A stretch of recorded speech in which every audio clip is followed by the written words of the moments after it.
వారిని విడిచి లేచి యేసు యొద్దకొస్తే యేసు ప్రభువు నీలో ఉదయిస్తాడు. నువ్వు నక్షత్రం వలె ప్రకాశిస్తావు. నెంబర్ 1. నెంబర్ టూ నువ్వు ఎప్పుడైతే ఏం చేయాలి?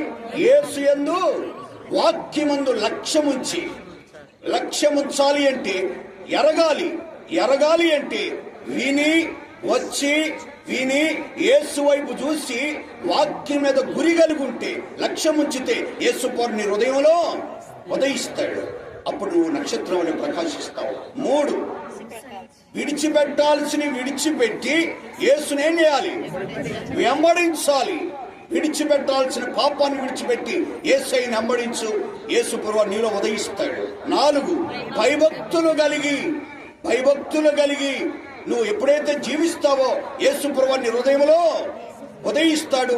నువ్వు నక్షత్రం వల్ల ప్రకాశిస్తావు. 5, నీ పాపాన్ని నువ్వు ఒప్పుకొని ప్రార్థన చేస్తే యేసు ప్రభువు నీ హృదయంలో ఉదయిస్తాడు. అప్పుడు యేసు ప్రభువు నక్షత్రమే స్టారు, నువ్వు కూడా స్టారే. ఏ స్టార్? నిత్యము ఎలిగే స్టార్. ఈ రాత్రి నువ్వు కూడా నక్షత్రం కావాలని ఈ రాత్రి ప్రభు కోరుకుంటున్నాడు. నువ్వే ఒక నక్షత్రం ఉంటే ఎంత మంచిది. 2వ భాగం ఏంటో తెలుసా? నక్షత్రం చేసే 7 పనులు ఉన్నాయి. ఇంకొక మీటింగ్లో చెప్తారు. నక్షత్రం ఏం చేస్తుంది?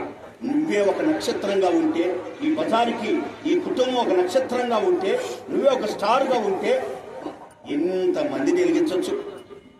అర్థమైందమ్మా? మన ఇల్లు వెలుగుతుంటే, మన పొయ్యి వెలుగుతా ఉంటే ఎన్ని పొయ్యిలు వెలిగించవచ్చు?